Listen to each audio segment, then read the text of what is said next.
Olá, meu nome é Manel Rosa e a minha geração inaugurou o século XXI. Nascemos com Nokias 3310 e crescemos com iPhones. Somos a primeira geração da internet e do computador Magalhães. Perguntámos cedo aos nossos pais o que era a Troika e a nossa televisão sempre foi o YouTube. Eu sou o Manel Rosa e este é o Geração 2000, um podcast com os jovens que querem mudar o mundo à semelhança do seu tempo. Rapidamente.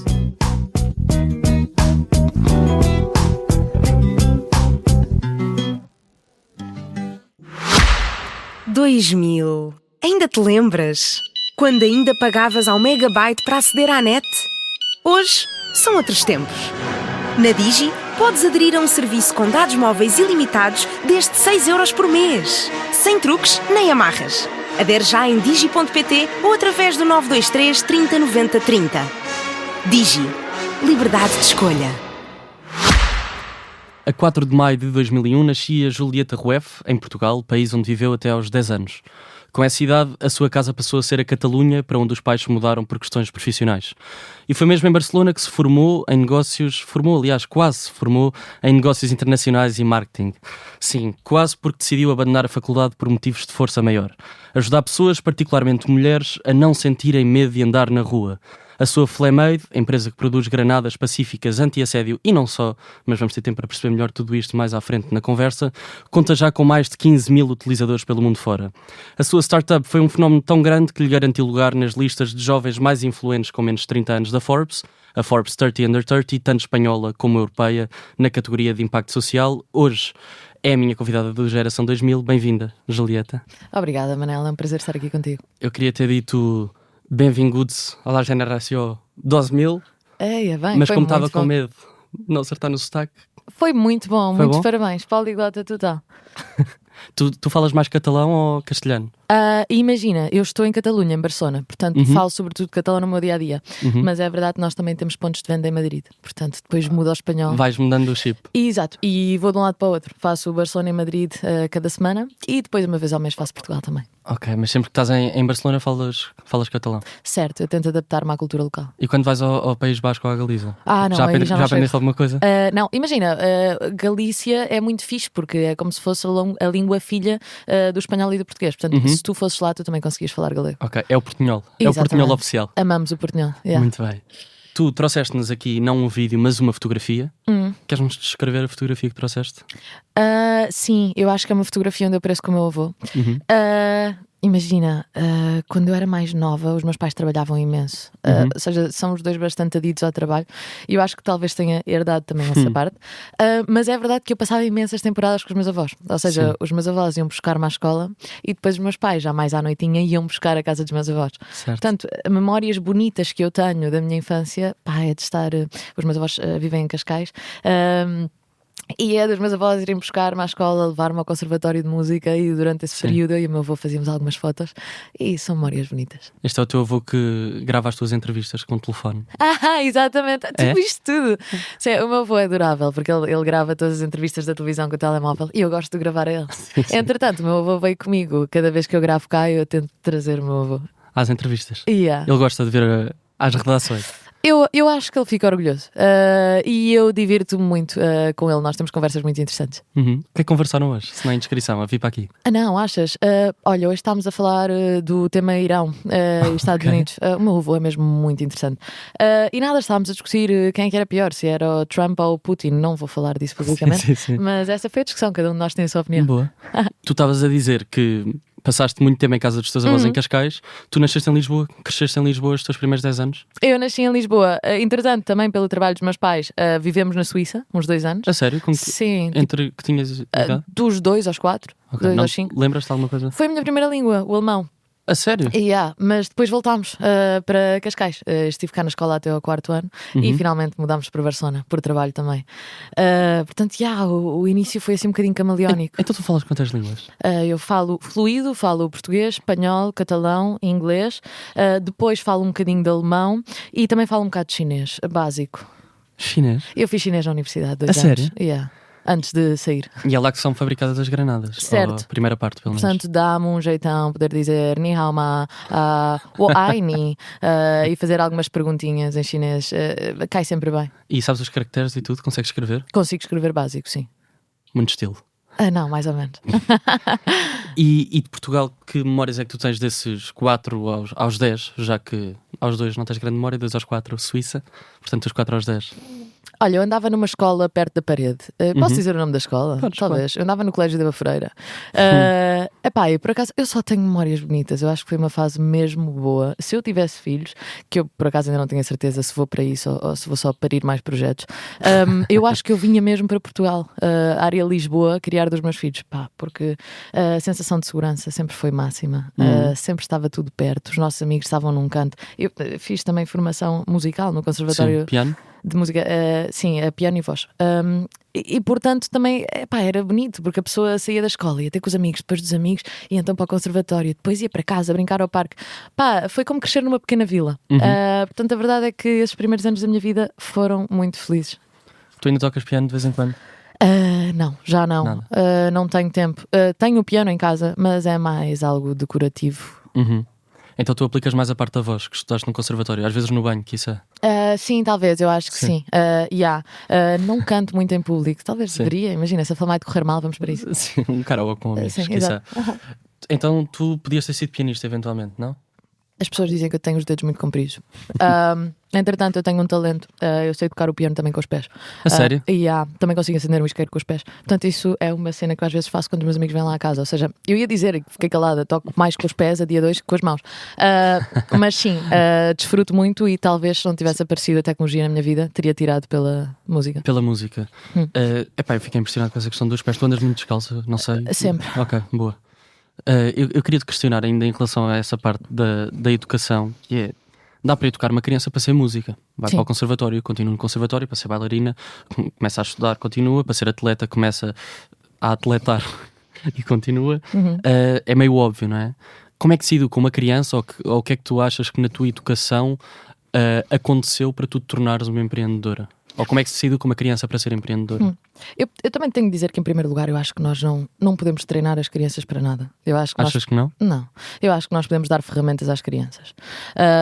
E podemos abrir-lhes caminhos, não é? Caminhos neuronais, caminhos de vida. Agora, a criança tem sempre mais caminhos. Essa criança que seguiu uma escola boa, de uma família boa, e depois vai para um caminho de porcaria. Sim. A criança tinha imensos caminhos e escolheu o seu. Portanto, é muito difícil poder programar. Claro, mas tu identificas um talento, se calhar, na criança, podes fomentar que a criança explore esse talento. Era mais nesse sentido. Tens toda a razão. Mas eu também noto, por exemplo, que os meus pais já escavaram alguns caminhos e eu, por exemplo, saí totalmente desses e fui empreender. A que é que eu acho que se deve?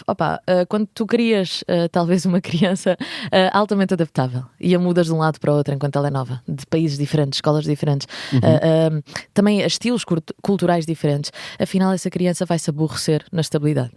Portanto, eu tentei uns 8 meses trabalhar numa empresa normal, num corporate, e eu queria morrer. Ou seja, a mim faltava-me estímulo, faltava-me impacto e sobretudo faltava-me adrenalina. E depois, por outro lado, eu tinha uma missão e um propósito grande. Portanto, o que é que tu podes fazer? Aqui tens 2 caminhos. Um é fazer uma ONG e fazes um projeto puramente filantrópico, que é muito difícil se não tens dinheiro. E outra é, para aí, bora fazer um projeto que permita fazer dinheiro, alimentar este projeto e chegar a mais pessoas.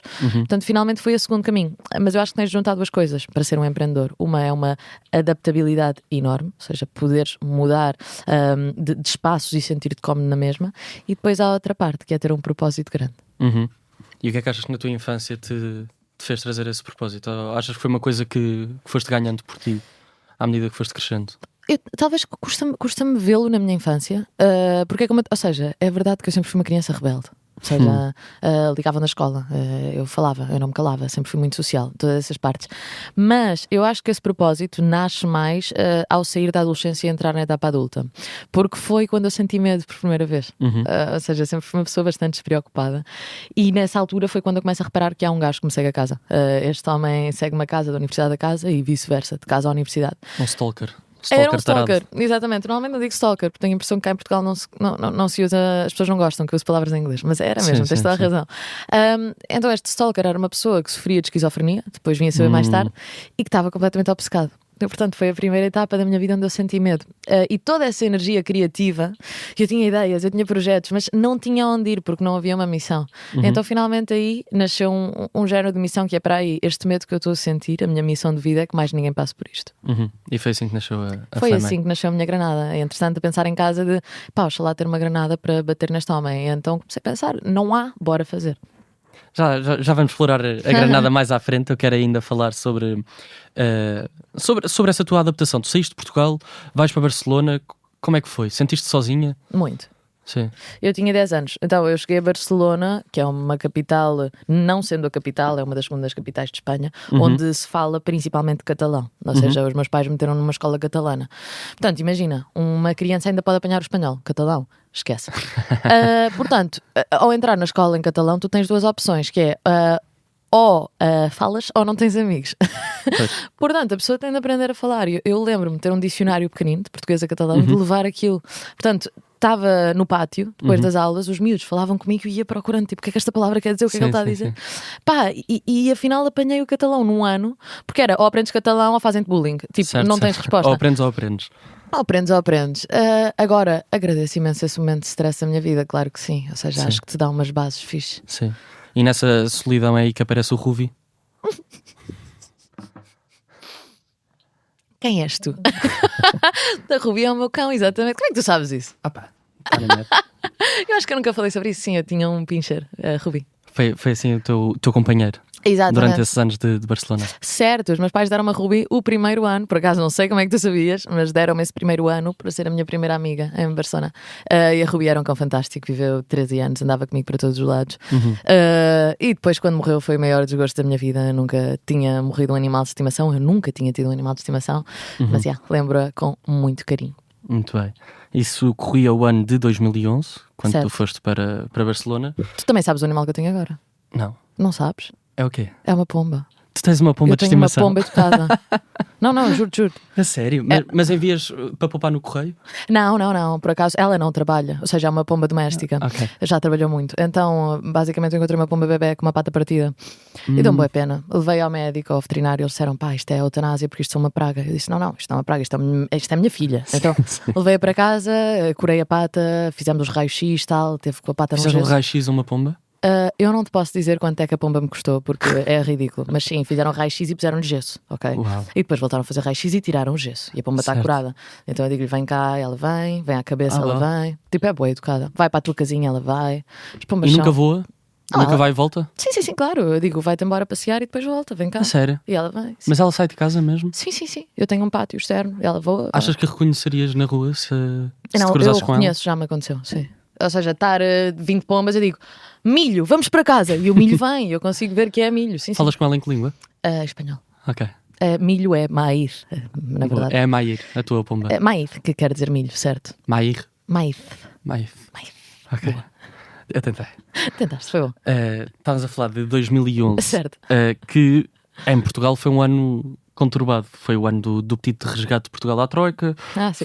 Foi o ano do acentuar da crise, da austeridade, do desemprego, da imigração, que tu foste, de certa forma, vítima, entre aspas. Certo. E culpada da Troika também. Viemos aqui contar-vos. Tu sentiste isso nesse ano de 2011 ou foi uma coisa que só vieste a tomar consciência mais tarde? Não, eu vim a tomar consciência mais tarde. Ou seja, é verdade que foi uma época muito dura e sem dúvida para a minha família também foi, mas é verdade que eu não me posso situar nessa conjetura de as famílias que se viram obrigadas a mudar para procurar melhores condições de vida. Ou seja, os meus pais mudaram porque tinham outra posição laboral em Barcelona, mas Claro. talvez não houvesse a situação precária. Portanto, é verdade que eu só percebi mais tarde que houve toda essa convulsão em Portugal. Mesmo assim, eu acho que continuamos a ver os efeitos, não é? Dessa época, acho que isso ainda não dissipou totalmente. Sim, fica um trauma. Então todos estamos todos traumatizados. Sim. Partilho dessa experiência, de certa forma. Tu lembras-te? Lembro-me de estar na escola, no quarto ano, que eu sou mais novo do que tu, e estar na secretaria da minha escola e está escrito na parede crise. E depois era o C era coragem, o R era resiliência. E tu lembras-te disso? Meu Epá, Deus, foi uma coisa foi mesmo traumática, é verdade? Foi traumático. Sim, E lembro-me de estar. A minha escola era ali ao pé de Belém e de estar a passar um helicóptero e dizer: vai ali a Merkel. Eu não sei quem era a Merkel. Mas lembro-me de. E era mesmo? Era a Merkel esse dia? Epá, eu gosto de acreditar que sim, que era ela que Brutal. estava naquele helicóptero, porque houve uma conferência no Jerónimo. Enfim, Nice. avançando. Bora. Tu, crescendo em Espanha, já tinhas contactado com jovens portugueses, mesmo agora mais velha. O que é que tu achas que é a principal diferença entre um jovem português e um jovem espanhol? Consegues identificar? Consigo. Ou as principais diferenças? Consigo. Então, por uma parte, o português é mais educado, ok?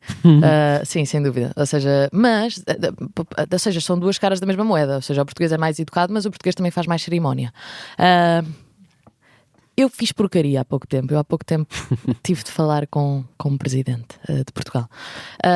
E em vez de senhor presidente, como eu já estou com a cultura espanhola, eu Trataste pelo nome. Olá, António. E aí, por acaso, não tem um grande choque cultural, que é, ups, não, ou seja, nós realmente cá somos muito mais educados. Sentiste as pessoas à volta a fazer? Senti toda a gente a fazer. E a cara do senhor presidente, António? Solene. Com aquele Solene. Super solene. Mas é verdade que nessas pequenas coisas a pessoa vai notando, não é? Que se calhar há uma diferença cultural. Ou seja, nós em Espanha, por exemplo, não temos o você. Nós não falamos de você.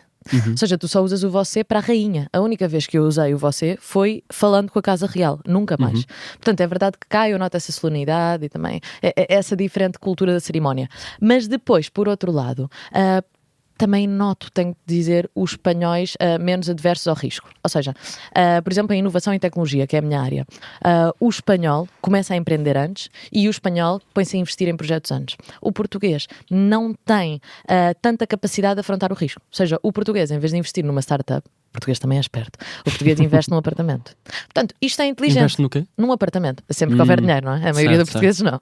Mas o português que pode, quando vai investir numa casinha, não vai investir num empreendedor. E portanto há uma diferença cultural engraçada, não é? O espanhol adora a adrenalina e o risco. E o português é um bocadinho mais conservador nessa parte. Vai mais para o SP500 e para os certificados de aforro. Ui, nem isso, mas sim, às vezes sim, de vez em quando. Certo. Um bom depósito a prazo a 1,5%. Nota-se mesmo que tu também fazes economia. Foi bom. Eu estou a tentar, eu tenho de me adaptar aos convidados. Tu foste para a faculdade em Espanha. Espanha ou Catalunha, o que é que tu preferes? É bem diferente. Eu sou suíça, ou seja, sou território neutro. Não falo sobre problemas que não são meus. Até porque tens de vender granadas em Barcelona e em Madrid, portanto... Claro que sim. Tu sabes, eu sou totalmente apolítica. Ou seja, claro que tenho as minhas inclinações políticas interiores, mas não é algo que eu exteriorize, nem que falo, porque eu acho que posicionar-te politicamente polariza. E afinal a minha missão é maior que qualquer uma dessas decisões. Ou seja, eu quero proteger tanto pessoas de esquerdas como de direitas, mesmo que eu não esteja de acordo com o que elas votam. Achas que se tu assumisse uma posição, as pessoas do lado, entre aspas, oposto, entre aspas não, do lado oposto, não comprariam o teu produto? Completamente. É mais, nós já tivemos propostas de partidos políticos para nos casarmos com um deles, ou seja, e realmente fazer parte da campanha deles. Agora, isso para mim não faz sentido. Mas há uma diferença entre tu te alinhares com um partido político com alinhares-te com ideias, não é? Certo, obviamente. E, por exemplo, se depois quiseres falar de ideias, eu nessa parte... Falando das minhas ideias, eu acho que tu consegues intuir, não é? O que é que eu voto, e aí já não há problema nenhum, porque isso já é uma intuição tua. Mas é verdade que eu publicamente não falo de quem voto, sim, que estou em contra dos extremismos. E isso digo sempre, tanto direitas como esquerdas, eu não gosto dos extremismos. Sim, sendo que essa comparação às vezes é perigosa. E sendo que essa comparação é um extremismo. Ora bem, seguimos. Tu andaste na faculdade em Espanha, na Catalunha. Sim, está bom. Tu entraste em clubes de debate, eras uma académica muito participativa? Como é que tu... a minha alma está parva. Sim, eu andei no Barcelona Debating Society, que por acaso foi de onde saiu Ciudadanos, que foi aquele partido político de Catalunha, do Albert Rivera. Sim, ou seja, a minha fase universitária eu aborreci-me muito. Porque eu tinha a sensação que tínhamos de seguir um caminho muito marcado e que não havia muita margem para criatividade. Então meti-me em muitos clubes diferentes. O meu clube do coração era o Debating Society, mas depois também meti no clube do cinema, também meti em crítica de cinema para um par de revistas. Realmente talvez há uma época que eu tenha gostado mais pelos contactos que levei, pelo networking e não tanto pelas aulas em si. Eu não fui uma estudante particularmente brilhante. Participaste mais na vida académica do que propriamente na academia. Sem dúvida, sem dúvida alguma. Ou seja, era preciso angariar dinheiro para não sei o quê, bora lá. Era preciso fazer um debate, representar a Espanha, bora lá. Agora é preciso fazer o exame de economia. Se calhar não. Se calhar não. Ainda por cima eu não tinha chat GPT, portanto foi uma época complicada. Tu és uma pessoa que usa muito o chat GPT, aliás, para dar o nome à tua empresa foi através do chat GPT. É verdade. Eu não sei onde é que eu disse isso, mas é verdade. Flamade, eu não queria perder tempo com isso. Eu tinha uma missão clara, eu queria vender granadas, eu queria proteger pessoas. Portanto pensei, há fogo e há ajuda, como é que eu ia te chamar a isto? Perguntei ao ChatGPT, ele disse Flamade, pareceu-me brilhante. Na verdade ele tinha-me dito Flamita, com 2 M's, IT é Flamita. E entretanto eu expliquei isso a uma amiga, olha, acho que lhe vou chamar Flamite, Flamita. E a gaja disse Flamade. Tipo, é assim, não é? E eu disse, eu gosto mais dessa. Portanto, foi entre o ChatGPT e essa minha amiga. Elas duas fizeram um mix. Shout out à tua Shout amiga. out à minha amiga. Gema, obrigada. Para quem não é de geração de 2000, como é que tu descreverias num dicionário a palavra shout out? Shout out. É dar louros, não é? É dar props, não é? Dar props. Mas como props é que dirias também. dar props? Menção, pé de página. Boa. Pé de página da Gema. Boa, nota. Não? Sim, boa. Bem, o que é que seria o teu caminho se tu não tivesse inventado a Flamade? Eu acho que estaria no mundo das artes. É? Sim, sem dúvida. A minha família é muito ligada às artes. A tua tia, Maria Rueff, tia-avó? Sim, exatamente, sim. A Maria. E é verdade que eu lembro-me de ir com a Maria quando eu era mais pequenina, a gravações dela, das novelas, ir ver os teatros dela, estar no backstage, e era uma coisa que a mim me despertava. Portanto, eu sempre pensei que iria para um caminho mais público, ou seja, ou artes, portanto, atuação, ou se não, talvez música, que também estive no conservatório e também era uma paixão. Mas afinal aconteceu o que aconteceu, e o maior problema que me aconteceu na vida, que foi passar medo, acabou por ser também o maior propósito da minha vida. Portanto, fui por aí. Tu há pouco dizias que os teus pais tinham já caminhos escavados para ti, tu utilizaste esta expressão. Que caminhos eram esses? Ou seja, mesmo trabalhando muitíssimo, que é verdade que os meus pais, ou seja, tinham vidas profissionais muito atarefadas, eles abriram muitas portas para mim, no sentido, quer experimentar música? Fazemos música, vamos até ao final com a música. Agora quer experimentar dança? Fazemos dança, vamos até ao final com a dança. Também fizeste dança? Sim. Eu lembro-me, quando tinha 16 anos, eu queria aprender chinês pela primeira vez, mandaram-me para a China. Ou seja, sempre fizeram um esforço enorme, tanto económico como pessoal, como energético, para que eu pudesse experimentar essas coisas que me interessavam. Certo. Portanto, é verdade que para mim também foi um conflito interno grande, dizer, todo este investimento que vocês fizeram e também a universidade que vocês pagaram, vamos dizer adeus a tudo, porque eu vou por este caminho e vou deixar a universidade. E eu acho que deve ter sido das conversas mais complicadas que eu já tive, dizer à minha mãe, o dinheirão que gastaste não vai servir para nada, porque eu vou sair. E, portanto, eu prometi à minha mãe também que algum dia ia acabar as quatro aulas que ainda me faltam. São 4 cadeiras que te faltam? São 4 cadeiras, sim senhor. São as piores delas todas para mim. Agora mesmo, por acaso, eu dou aulas na universidade também, nessa universidade. Portanto, o meu objetivo é ver se eu consigo ir acabando enquanto trocando... estás lá. Certo, ou seja... Como é que está a ser dar aulas?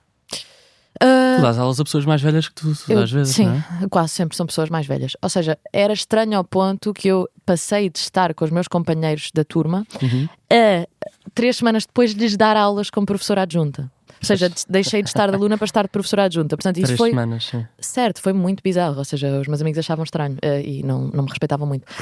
Imagina, eu gosto de dar aulas simplesmente porque eu acho que me mantém muito jovem.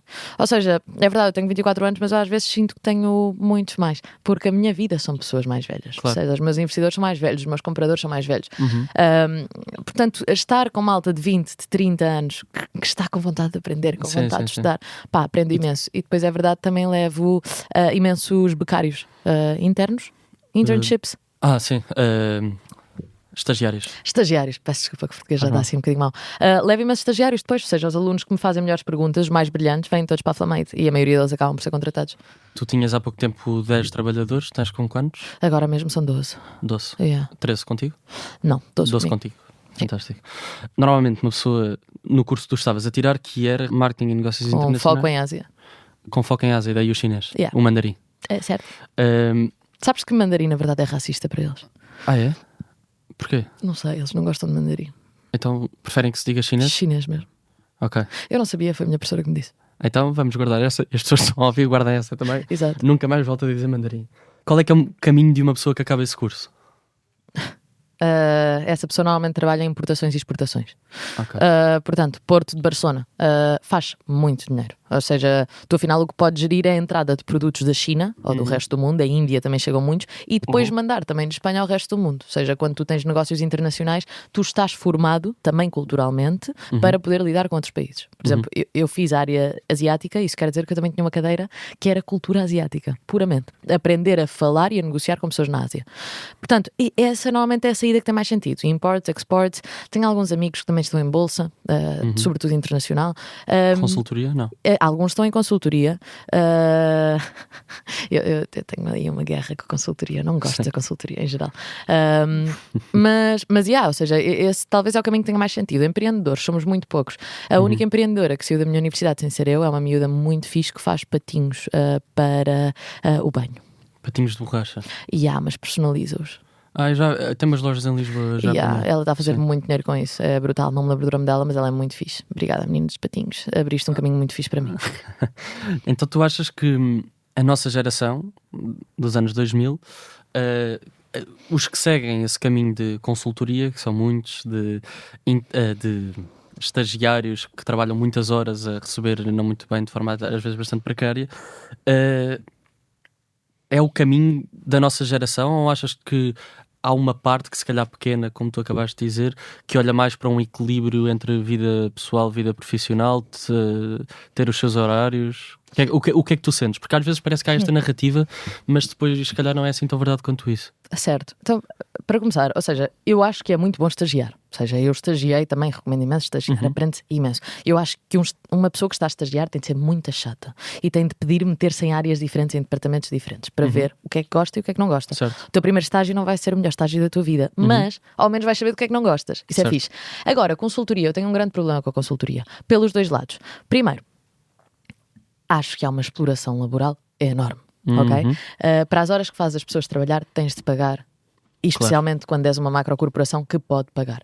Mas depois outra parte ou seja, o que tu vendes a uma empresa feito por uma consultoria, portanto uma grande empresa pede à consultoria: ei, faz-me um projeto a ver se a transição energética tem sentido em França. Este projeto vai ser um PowerPoint feito pelos estagiários, aos quais tu estás a pagar 400 euros ao mês, ok? E que já é muito. Portanto, imagina, tens 5 estagiários por 400 euros. Tu vais vender esse projeto por 1,5 milhão. Sim. Ou seja, a inflação que há pelo meio é totalmente injustificada. Portanto, nós fazemos consultoria na Flamite e a mim estranha-me, surpreende-me, indigna-me os preços que a consultoria tradicional tem. Portanto, eu sou bastante contra. E depois também se cria aquele microcosmos de se continuares a deixar que eu te insulte e que te trate mal, algum dia podes ser sócio. Sim, sim. Isso para mim é predatório. Eu tenho muitos problemas com as indústrias predatórias. Muito bem. Tu chegaste a partilhar no Instagram... Ui, agora já se viu, não é? O que é que eu voto? Está tudo certo. Chegaste a partilhar no Instagram há uns tempos um post que numa das fotografias, não sei se ainda te revês nisto, que às vezes uma pessoa mete só as coisas no Instagram assim, mas dizia: trabalhar menos, trabalharmos todos, produzir o necessário, redistribuir tudo. Ainda te revês nisto? Totalmente. Boa. Trabalhar menos quer dizer trabalhar com cabeça.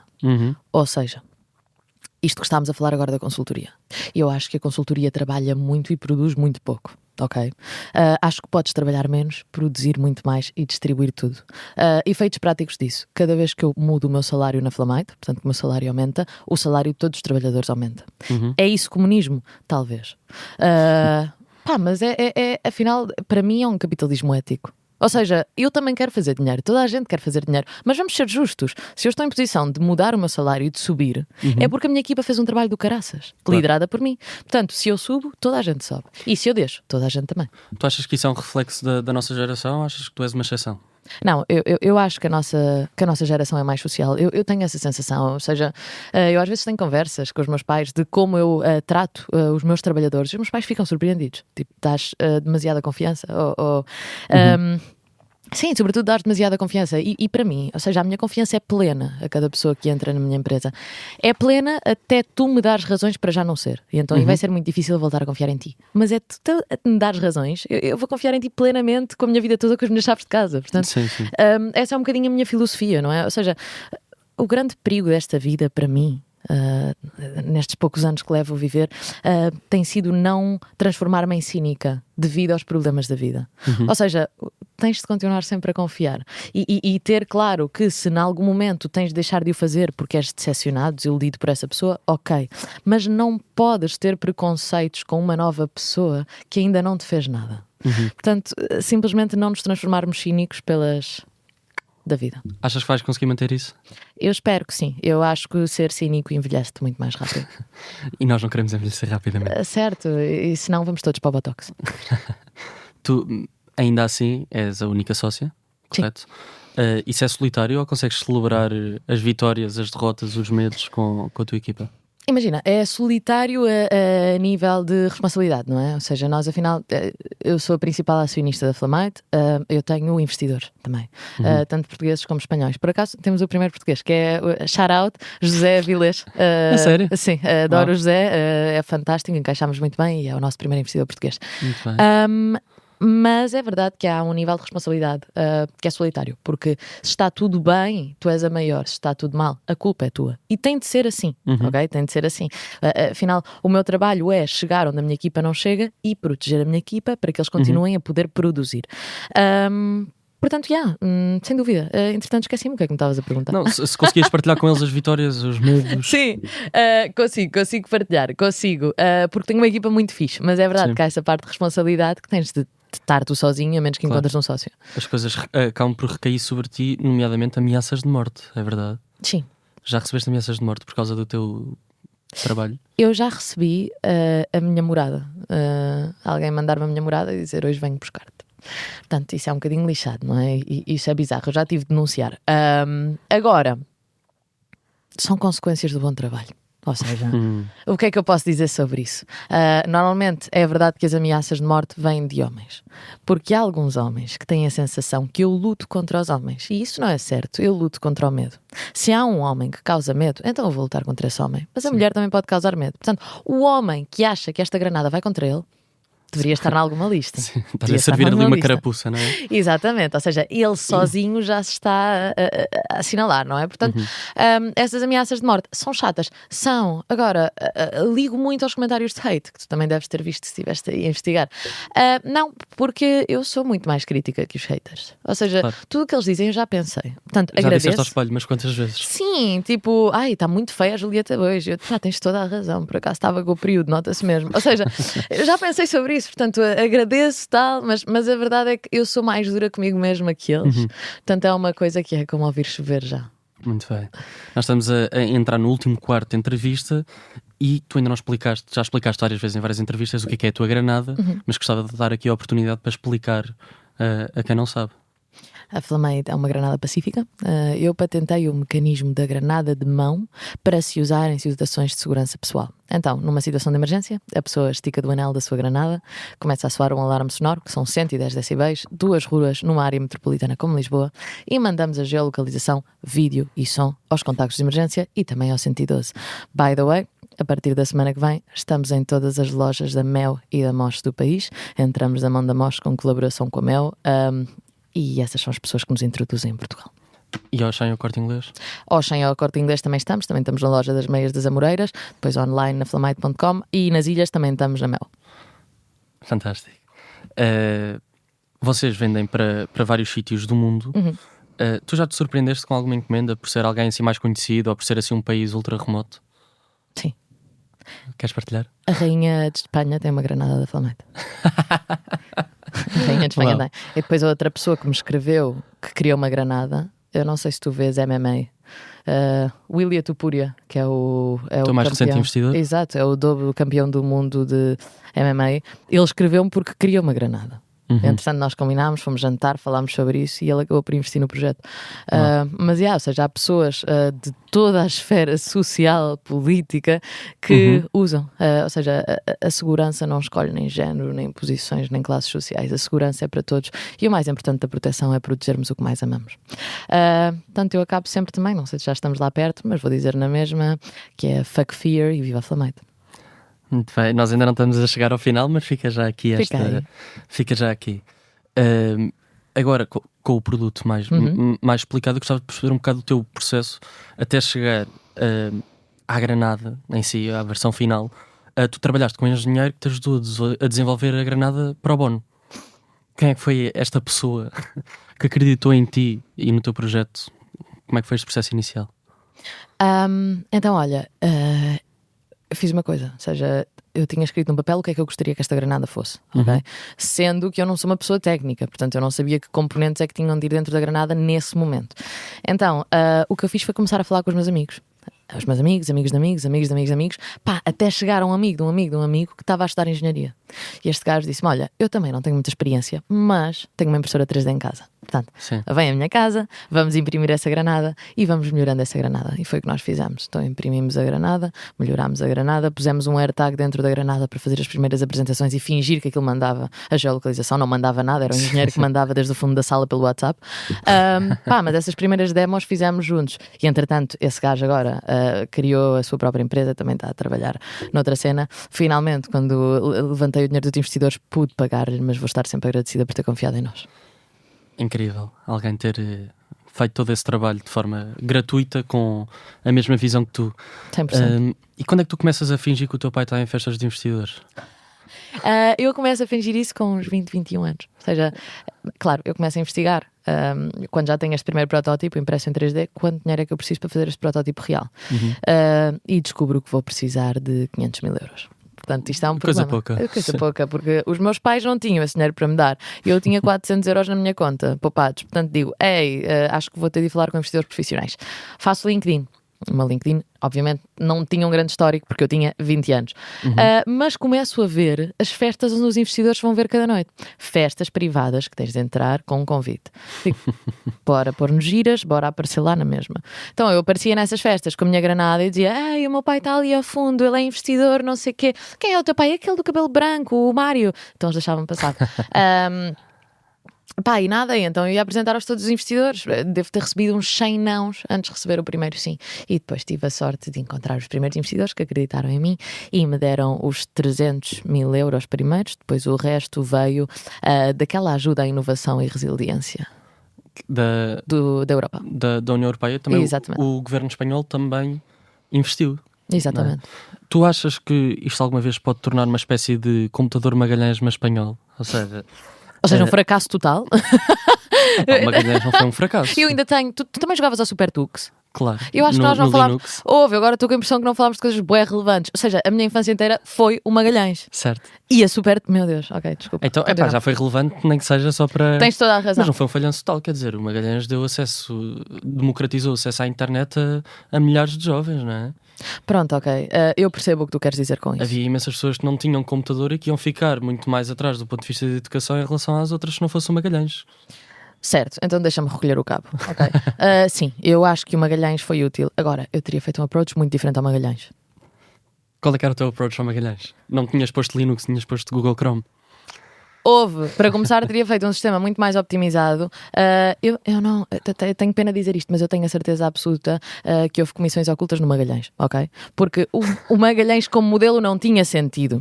Ou seja, tu tinhas computadores muito parecidos, chineses, que podias trazer por uma fração do preço. Uma fração quer dizer um quarto.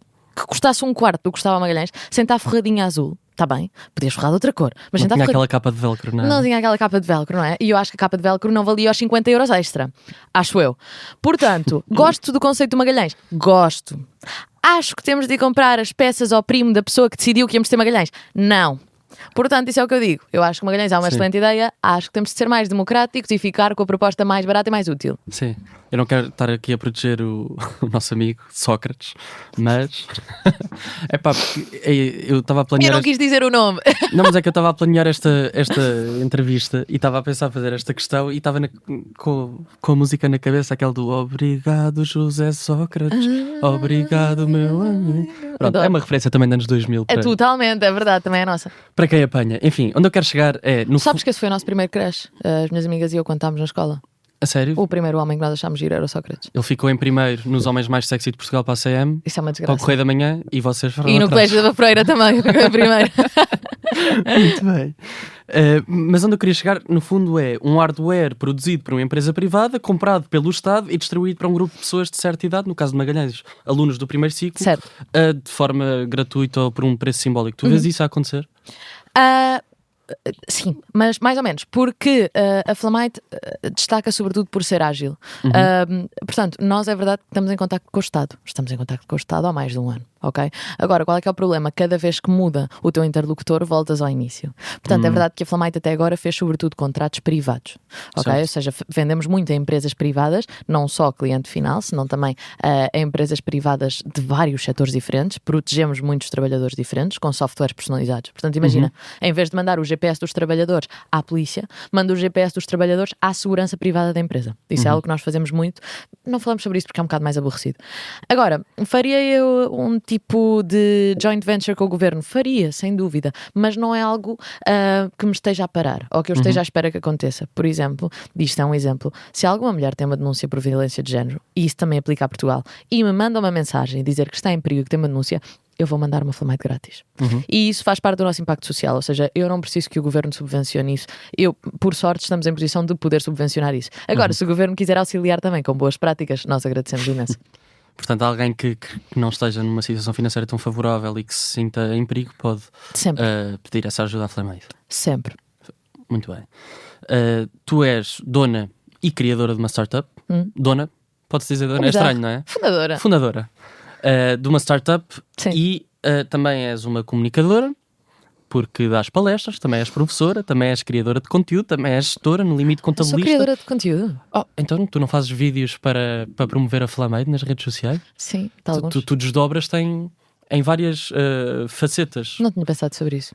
E by the way, viste também a cena da Youth Agenda, que vai chegar aqui dia 14 de maio? Vi. Isso também é fixe. Ia perguntar, queres falar sobre a Youth Agenda? Então, a Youth Agenda é um projeto que nasce do Lideremos. Lideremos é o projeto espanhol e Youth Agenda é o projeto europeu. Em Espanha nós fundámos o Lideremos, que é uma plataforma totalmente apolítica, que o que procura é identificar os problemas dos jovens e conectá-los com o governo e fazer propostas interessantes ao governo para melhorar a vida dos jovens. Por exemplo, mais vivenda, mais psicólogos, menos horas laborais obrigatórias para os médicos. São os tipos de leis que nós passamos em Espanha. A lei ELA, de tratamento quase grátis para os pacientes dela. Então nós decidimos extrapolar esse caso espanhol e abrir por toda a Europa. A Youth Agenda chega a Portugal dia 14 de maio na Unicorn Factory. Se alguém quiser vir, é só inscrever-se online na Youth Agenda e vai haver muitas surpresas. Destas partes, o que é que te diverte mais destas várias áreas? Desde o marketing, desde a gestão, desde a comunicação? Eu adoro histórias bonitas. Eu gosto muito de ouvir histórias. Eu acho que a parte que me faz mais feliz é o desenlace da pessoa que compra um Flamite porque está numa situação difícil e que depois escolhe partilhar a sua história comigo.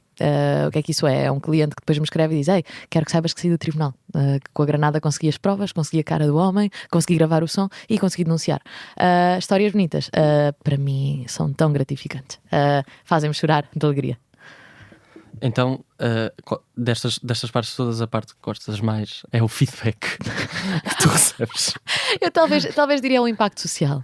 Okay. Talvez é as palmadinhas das costas. Não, é o impacto social. Ou seja, é saber que é muito difícil ter uma empresa. Eu acho que nós talvez temos uma capacidade, sendo da nossa geração Z, tem uma capacidade para fingir que tudo é fácil e fingir que tudo é fixe e que é na boa.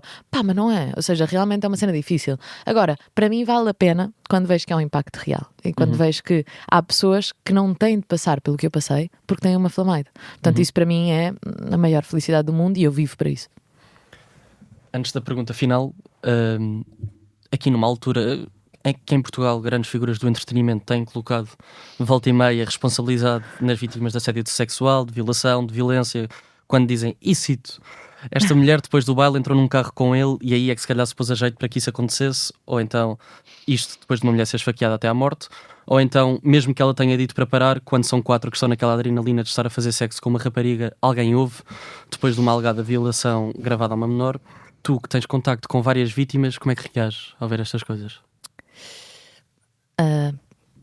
Tenho que dizer que tinha pele de galinha. Ou seja, eu sei perfeitamente quais são essas frases, sei quem é que as disse, não é preciso dizermos o nome. Agora, para mim, o meu primeiro sentimento é indignação. E depois, o segundo sentimento, depois da indignação, é pena. E pena porquê? Porque eu acho que estas frases vêm do desconhecimento total. Ou seja, nós não podemos pensar nos homens como criaturas irracionais e como cães, não é?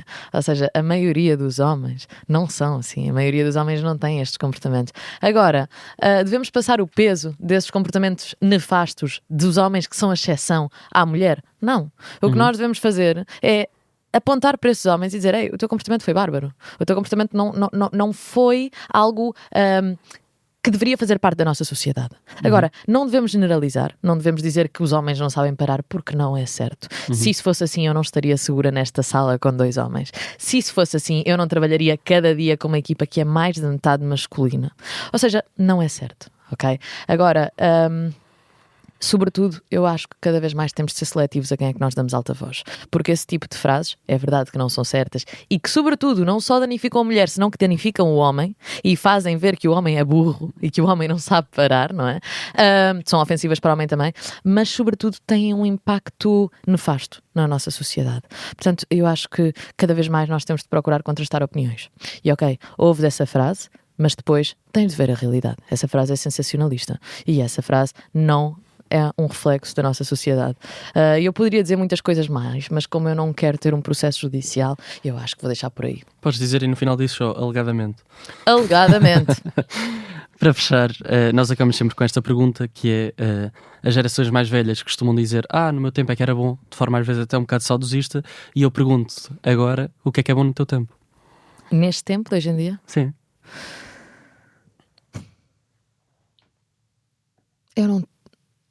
Ou seja, há coisas excelentes, não é?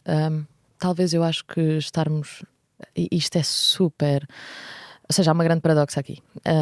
Diz paradoxo em português ou isso é espanhol? Um grande paradoxo. Um grande paradoxo, obrigada. Eu acho que há um grande paradoxo aqui, que é, por uma parte, estamos mais conectados que nunca. Estamos mais digitais que nunca. Trabalhamos com ChatGPT, trabalhamos com Cloud, trabalhamos com Gemini, cada dia. E isso é bom? Sim, mas por outro lado, que para mim é a parte boa... Parece que há uma necessidade de estar perto, ok?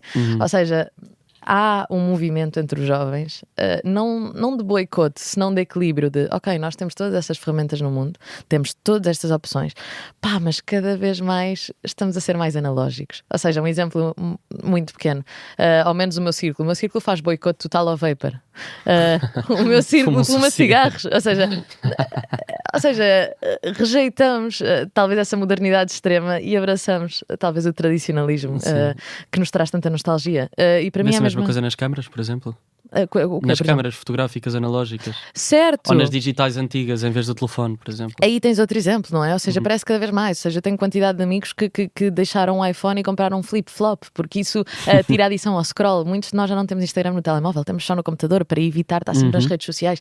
E muitos de nós estamos a evitar fazer os chats grupais de câmara e vamos só tomar um café. E eu acho que num momento tão digital nós termos essa necessidade tão pura de contacto humano é muito bonito e diz muito sobre a nossa geração. Estamos mais conscientes do contacto humano, é isso, e fazemos mais por tê-lo. Crescer com tecnologia pura faz-te sedento do que já não tens. É a mesma coisa para os nossos avós. Os nossos avós não cresceram com tecnologia, por isso que a maioria deles agora estão loucos com a IA, a fazer fotos a cores, a modificar fotos, a partilhar vídeos de gatos. Os vídeos de gatos com a IA, esses são os piores. Nós é o contrário, nós crescemos com isto, nós estamos sedentos da outra parte, estamos sedentos da conexão e da realidade e de tocar outras pessoas, e isso para mim é lindo. Excelente. Julieta, muito obrigado por teres vindo ao Geração 2000, foi um prazer. Vamos só fazer um shout-out rápido. Tu, terça-feira, onde é que faz o teu stand-up? Nós vamos estar lá a semana que vem. Eu estou lá quase todas as terças no Teatro da Barraca, nas lá noites da Kilt Test. Obrigado. A equipa da Flamite vai lá estar. Muito obrigada. Obrigado. Geração 2000 é um podcast da SIC Notícias com sonoplastia de Francisco Marujo, produção de Mariana Oca Ferreira, coordenação de Joana Beleza e João Martins. A direção é de Bernardo Ferrão e a fotografia de Matilde Fieschi. Eu sou o Manel Rosa, segue e subscreve o Geração 2000 na tua plataforma preferida, avalia e deixa-nos os teus comentários. Muito obrigado e até para a semana.